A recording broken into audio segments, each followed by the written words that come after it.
WXII 12 News. This is breaking news.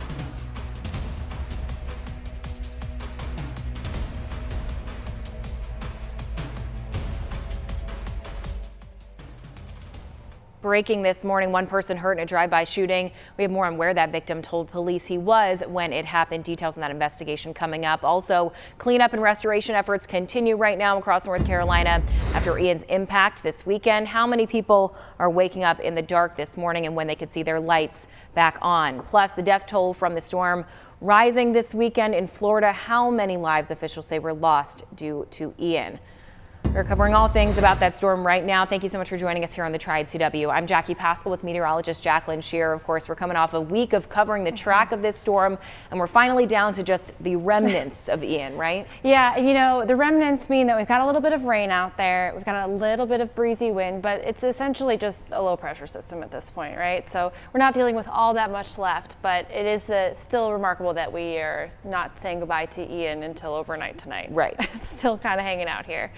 Here's a look at live radar where we can see the remnants to our north at this point. Some of those showers near West Virginia, as we've been watching over the past couple of hours, they have stayed really light. You can see all of that blue there on your screen. So nothing significant. And when it arrives in our area too, it will just be that light blue, very light rain for us. As we head into the next couple of hours, we're watching as those temperatures get into the low 60s with those showers as well. And then we'll start to see some of that wind as well in the 10 to 15 mile per hour range moving into the area. We'll watch as that shower activity is mostly in the late afternoon and in the evening.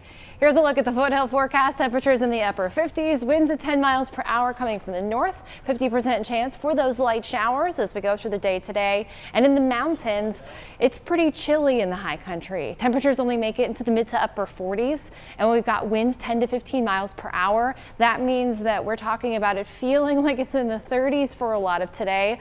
Plus, we've got that cold, drizzly rain. The good news for the mountains is that it dries up sooner here than anywhere else. As that low pressure system moves to the east, our western locations dry up first. So the mountains will dry up, then the foothills, and then the Triad, and then we are done with Ian officially.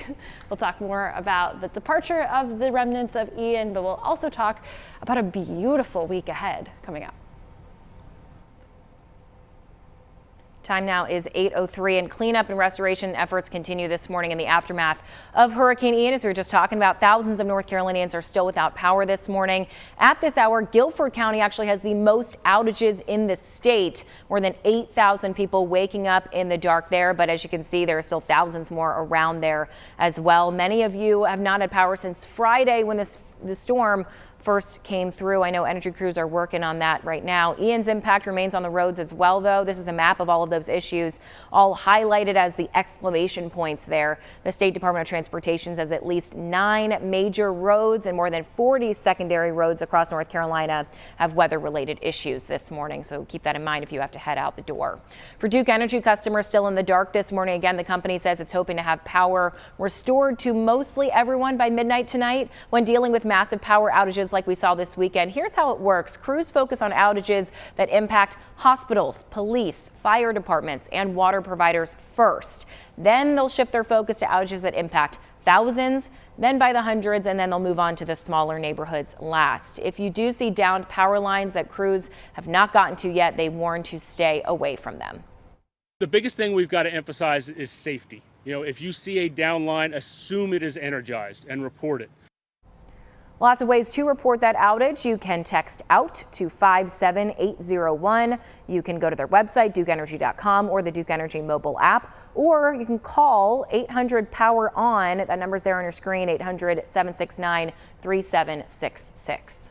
This morning, we have learned that 4 storm-related deaths have happened here in North Carolina. Here's what we know about them so far. The Johnson County Sheriff's Department says that a man died early yesterday morning while he was using a generator in a garage. The generator, they say, malfunctioned, and he died of a carbon monoxide poisoning. Also in Johnson County, a 25-year-old man was driving in Raleigh on Friday when he hydroplaned into another car during the storm. He died in that crash. A third death also reported Friday, a 24-year-old woman in Clayton. Her car went off a wet road, hitting a tree.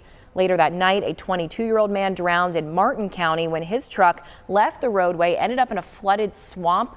Across the entire East Coast, at least 77 people have died because of Ian. Oh, scary to look out your window and see that. We're taking a look now at some of the damage left behind by the storm. Of course, power line is an issue here. One of our viewers, Heather Smith, shared this video with us from Walkertown.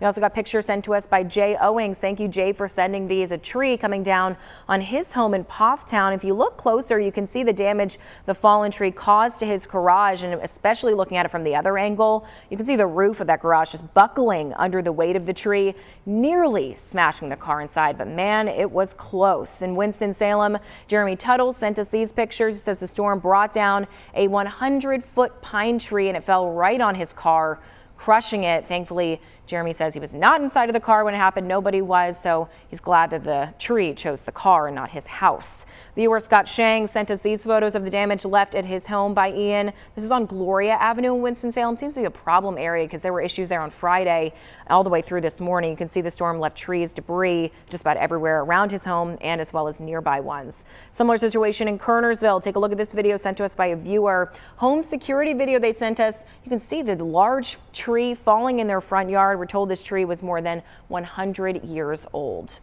Hard to believe all of that damage caused by Ian, but the North Carolina Zoo says it will also remain closed today because of the storm. Officials say it's not because of damage necessarily to the zoo, but crews want to remove all of the debris that fell. The zoo is scheduled to reopen tomorrow morning at 9 a.m. Meantime, the Carolina Classic Fair is up and running. It postponed its opening day due to the weather. The delayed start went off without a hitch, though, yesterday morning, right on time. This is footage from its new opening day, and we heard from fair officials in our last hour over on WXII. We're going to be posting that later on our website, WXII12.com. So make sure to check that out a little later on this morning. In South Carolina, looking down there now, the governor getting a closer look at the damage from Hurricane Ian. Of course, it made its second landfall in the Palmetto State Friday afternoon, ramping back up to a Category 1 hurricane. Governor Henry McMaster traveled to Pawleys Island Pier yesterday to survey the damage there. Earlier in the day, the governor spoke about the impact Ian had on the state. We had no storm-related deaths. We had no hospitals damaged. All water systems were and are okay. We had only a few cellular problems. Most of the electricity has been restored, and I need to add in record pace. Ian left many areas of Charleston's downtown peninsula underwater. Parts of 4 piers along the coast, including 2 at Myrtle Beach, washed away. In Florida, the death toll from Ian has more than doubled as rescuers searching for survivors keep finding more people who did not make it out alive. At least 77 people have been confirmed dead. Ian now on track to be one of the deadliest storms in decades. As the rain caused those rivers and inlets to overflow, the floodwaters are pushing levees to their breaking point. Even though they're a couple hundred miles away from the initial impact of the storm and the storm surge, just had a lot of water, some of the rivers and inlets overflowing, so it's creating a lot of problems really all across the state. And some homes in Florida remain submerged as waters are waist deep. Some residents say they had to scramble to get what they could. Others just grateful to be able to leave with their lives. I mean, I've been through wars. I'm a 100% disabled veteran, and I've seen a lot, but I ain't never seen nothing like this.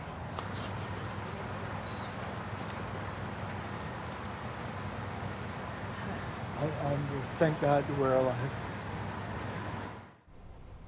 A nationwide effort to help rebuild is now underway. More than 5,000 National Guard members, along with thousands of police and rescue crews from across the state, are working alongside FEMA to provide relief. And we should note that the Boone-based organization Samaritan's Purse also has volunteers down there. You can find more information about that and how to help them on our website, WXII12.com.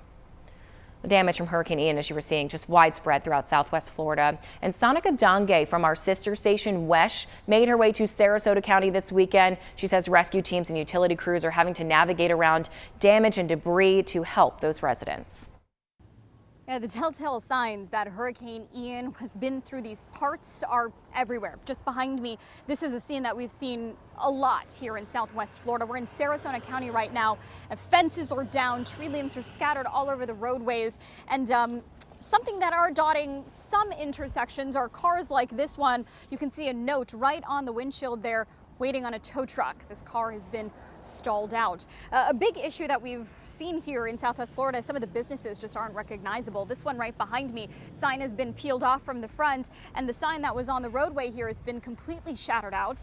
Upon further inspection, it does look like this was an academy of some sort, but of course the most obvious thing about this particular business is that massive tree that has fallen in the front yard. And wish I could tell you that was the biggest one we saw or the only one we saw, but the truth is there's one right across the street that is almost just as big that has fallen over, and it's because of trees like this one that are falling down. It's because of the pooling on the roadways that we've seen, that so many traffic lights are out and causing some traffic issues around the area as well. It took us twice as long to get here as it should have. The good news is we've seen a lot of linemen on the roadways, a lot of power crews on the roadways, and hopefully that means that the road to recovery won't be too long as they work hard to fix everything here. In Southwest Florida, I'm Sana Kadange. Back to you.